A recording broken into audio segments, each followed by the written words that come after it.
Esta noche, una semana de altibajos para Donald Trump. En el terreno político, Trump arrasó en las primarias y ya acumula suficientes delegados como para convertirse en el candidato presidencial republicano, pero en el ámbito legal se registraron movimientos mucho más complejos. Primero, Trump obtuvo una victoria parcial. El juez del caso que se le adelanta en Georgia por supuesta interferencia electoral desestimó 6 de los cargos que se habían presentado contra el expresidente y varios de sus colaboradores, pero el resto del proceso sigue igual. Luego, en el mismo caso de Georgia, llegó otro triunfo a medias para Trump. La fiscal Fani Willis se llevó una tremenda reprimenda del juez y aunque podrá seguir a cargo del proceso, sale con la reputación dañada. Al mismo tiempo, el fiscal especial Nathan Wade tuvo que renunciar en medio del escándalo por haber mantenido una relación con Willis. Entre tanto, en Florida, un revés. Una jueza de la Florida decidió que el proceso que enfrenta Trump por presunta retención de documentos secretos del gobierno federal debe continuar. Esto a pesar de los pedidos de la defensa para que esto no avanzara. En última instancia, la estrategia legal del equipo jurídico de Trump sigue funcionando. Esto principalmente porque los abogados han logrado posponer los distintos juicios que enfrenta el expresidente. Vamos a analizar este tema desde todos los ángulos con nuestros panelistas y arrancar con el balance de la semana jurídica para Donald Trump. ¿Qué tal les pareció todo esto? ¿Cómo califican esta semana que ha tenido Donald Trump? Empiezo contigo. Buenas noches. A mí me parece que Donald Trump ha tenido una semana dentro de todo bastante bien, o sea, beneficioso para él electoralmente, políticamente. Las elecciones pues ya está más que seguro, ya pudo asegurar por lo menos lo que ya nosotros podríamos confirmar que son los suficientes delegados para que finalmente sea confirmado como el representante oficial de nuestro partido republicano y para ser ese que se enfrenta ahora contra Joe Biden. Pero entonces, en términos de los casos, uno podría decir, mira, de todas maneras están siguiendo los casos adelante, va a tener que tener un juicio frente a muchas personas van a estar pendientes, pero sí es necesario por el hecho de que sí está estableciendo un precedente que no existía, pero para eso mismo, para que uno pueda ya aclarar de una vez por todas, por lo menos en mi opinión, que él tiene unos derechos o que tuvo unos derechos como presidente de este país con los documentos de una manera que otros quizás no lo han tenido, como en el caso de Joe Biden, y por eso hacen el paralelo y por eso es que la misma jueza Aileen Cannon en el caso de los documentos clasificados dice, pueden ustedes utilizar eso como un argumento a su favor, o sea, como que es un argumento válido, ¿no? Sí. Entonces, por ese lado lo encuentro como que sí tienen algo por ganar. En Georgia también estamos viendo un poquito más de escándalo con Fani Willis. Yo creo que hubiera sido mejor que se saliera ella también, como voluntariamente, ya que el juez le ofreció la oportunidad para hacerlo. No lo hizo, pero ya con esta reputación dañada, ya con la percepción de la gente de cómo el sistema judicial parece ser corrupto, yo creo que esto le beneficia a Donald Trump al final. Heidi, ¿qué tal? Buenas noches. Buenas noches. ¿Qué tal la semana?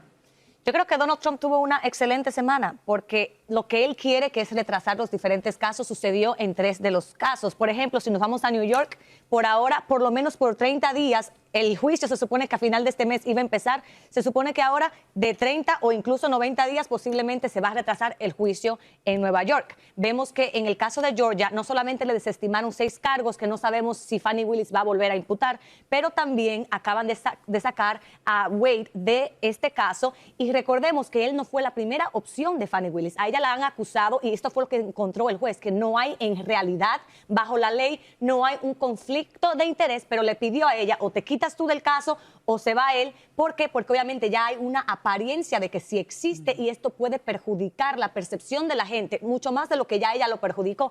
Y yo estoy enojada con ella. Y si fuera por Heidi, ella no sería la persona que llevaría este caso. Sin embargo, su oficina en el condado donde ella está es una oficina experta en llevar el tipo de caso que se está llevando, el RICO case, en contra de Donald Trump. Por eso, por un lado, me alegro de que haya sido él quien haya tomado la decisión de salir del caso y que ella y su oficina continúen, porque así tienen más posibilidades de ser exitosos. Y si nos vamos a la Florida, sí, es cierto que la jueza Aileen Cannon, que fue incluso designada por Donald Trump, ella decidió no irse con lo que le estaban diciendo, con lo que estaban alegando los abogados de Donald Trump. Sin embargo, al ella incluso escuchar estas mociones que no debió haber escuchado, ya le está dando a Donald Trump lo que él quiere, y es que se retrase el caso y que posiblemente no esté listo para noviembre. Adonías, ¿qué tal? Buenas noches. Buenas noches. Mira, sin duda una semana entiendo el ángulo del tiempo y todo, ¿no? Y yo creo que eso sí es un gane para Donald Trump, o sea, independientemente de lo que pase, eso es lo que él quiere lograr. Sin embargo, yo creo de que para Donald Trump esta semana es muy difícil, a pesar que quizás se diga lo contrario. Primero que todo, estamos hablando de jueces, diríamos más de una línea conservadora. O sea, por ejemplo, el juez en Georgia es una persona puesta por Brian Kemp. Luego la juez en Florida puesta por su mismo gobierno. Y si resumes estos dos casos, incluyendo los 6 o los 3 casos que le quitaron a él en el caso de Georgia, esencialmente lo que los jueces están diciendo es el proceso debe de continuar, el proceso debido, y lo que le están diciendo a Donald Trump es, tú no estás encima de la ley, como en el caso, por ejemplo, de Florida, como para nomás venir a decir de que por ser presidente tú puedes hacer lo que quieras con los documentos. Hay procesos. Y yo creo que en el mundo y en la esfera de Donald Trump, eso es un poco difícil de aceptar, porque por parte de él hubiera querido que la juez de Florida dijera, este caso no es válido, quitémoslo, todo el mundo queda libre, ¿no? O en el caso de Georgia, le hubiera querido decir de que, por ejemplo, todos los cargos se le quitaran, cosa que no han podido lograr, cosa que ellos están pidiendo, que obviamente lo hacen para perder tiempo. Entonces yo creo que en el ambiente o en el ámbito legal no es necesariamente ni que haya ganado ni que haya perdido, sino que no está avanzando y los jueces lo que están diciendo es hay un proceso de por medio, nos estamos guiando basado en lo que dice la ley, estamos leyendo la ley tal como lo dice y eso no te da a ti el permiso para venir a exigirnos que eliminemos ese tipo de casos. Si tú ves todo eso, para mí eso fue lo que sucedió. Bianca, durante todo este tiempo que se está extendiendo estos casos y la determinación de los casos, ¿eso es bueno políticamente para Donald Trump? Jurídicamente sí, porque es que le abre el espacio para que eventualmente él pueda abogar por sí mismo, ¿no? Claro. Pero políticamente esto atrae o aleja al votante que todavía es independiente. Mira, yo creo que políticamente obviamente también le beneficia a Donald Trump porque lo puede seguir utilizando como parte de su estrategia de campaña y obviamente esto ha sido central y es que hay un witch hunt, que hay como una cacería de brujas tras él, tras los republicanos, un doble estándar en el sistema judicial. Estoy viendo sí que hay personas que nunca necesariamente habían sido o habían estado involucrados en la política o que no se consideran tan políticamente inclinados, pero que ven este tipo de situación, especialmente en nuestra comunidad latina, Sí. que han venido hace poco de otros países como Venezuela, como Cuba, y dicen, Sí. esto me recuerda mucho a ese país, y no quieren ese tipo de régimen o ese tipo de corrupción. Esa aquí, misma ¿no? pregunta para ti, Heidi, 30 segundos. Esto al independiente, ¿qué señales le da? Bueno, hay muchas personas que están esperando ver qué es lo que van a dictaminar, qué va a decidir un jurado. Y depende de eso, entonces van a votar por Donald Trump. O sea, que no quieren votar por Donald Trump si él es encontrado culpable. Así que esto le beneficia a Donald Trump y es precisamente el juego que él está jugando de retrasar los juicios. 20 segundos. Lo mismo, sin embargo, creo que los independientes son más cuidadosos. Ellos no se dejan llevar nomás porque nomás Donald Trump está haciendo eso. Ellos se sientan y observan y las encuestas dicen eso, que si Donald Trump es encontrado culpable, quizás muchos no lo van a apoyar. Gran análisis el de los tres. Muchas gracias. Y vamos a seguir analizando este tema con la analista republicana Driena Sixto. Driena, es un placer que nos acompañes. Buenas noches. Muchísimas gracias, un placer estar aquí. Driena, ¿cómo interpretas, y empecemos con el caso de Georgia, la determinación de mantener a la fiscal Fani Willis, en este caso, contra Donald Trump en ese estado? Bueno, porque no encontraron evidencia de que la señora tenga algún conflicto de interés personal en contra del expresidente. Yo de verdad, personalmente, creo que sí, ese es el caso. La teoría que tengo es que esta decisión de abrir este caso en contra del expresidente Donald Trump ni siquiera fue su idea ni algo que ella quería.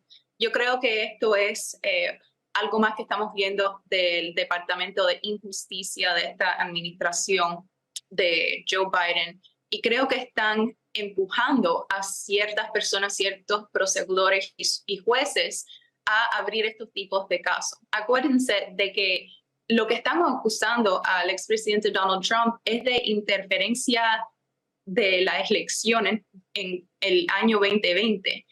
Y la razón que lo están haciendo es porque él se atrevió a hacer preguntas sobre las irregularidades que todos vimos que pasó en ese estado hace unos cuantos años, ¿no? Entonces, pues, hacer esas preguntas es que le están acusando de interferencia electoral, que creo que de verdad debería ser el enfoque de esta historia. Claro, pero de todas maneras hay muchos más argumentos para decir que hizo mucho más que cuestionarse, sino haber tomado algún tipo de acción y evidentemente eso es lo que las autoridades van a tener que resolver. Ahora, Adriana, en el caso de la Florida, ¿te sorprendió que la jueza no desestimara el caso contra Trump? Desafortunadamente, yo estoy creyendo que hay mucha presión de parte de diferentes entidades gubernamentales y creo que están haciendo esto en colaboración para desenfocar al presidente de su campaña electoral. Así que no me sorprende y creo que van a haber más casos, porque mejor que pierda su tiempo en estos jueces, en estas diferentes acusaciones, que estar en la campaña hablando con las personas y preparándose para noviembre. Así que de verdad en estos momentos nada me ha sorprendido. Creo que hemos visto muchos abusos del poder ya de parte de esta administración y no sé de qué no serían capaces en estos momentos. De todas maneras, estos casos que continúan están logrando, la defensa está logrando que los tiempos se extiendan. Esa extensión de tiempos, ¿cómo la interpretas tú? ¿Como algo beneficioso para Donald Trump en términos políticos? Jurídicos está claro que es lo que busca la defensa del presidente. Pero en términos políticos, para ti, ¿cómo lo lees esa extensión de tiempos? No va a ser mucha diferencia porque de todos modos va a distraer al presidente Donald Trump o ahora o luego, en algún punto entre ahora y noviembre en su campaña, ¿no? Así que en algún momento esto lo va a distraer. Yo creo que por ahora sería bueno de que diferentes casos que están yendo a la misma vez tengan un poquito de espacio uno entre los otros, ¿no? Sí. Para que le dé tiempo para respirar y concentrarse en lo que es más importante, que es rescatar este país en noviembre de la administración.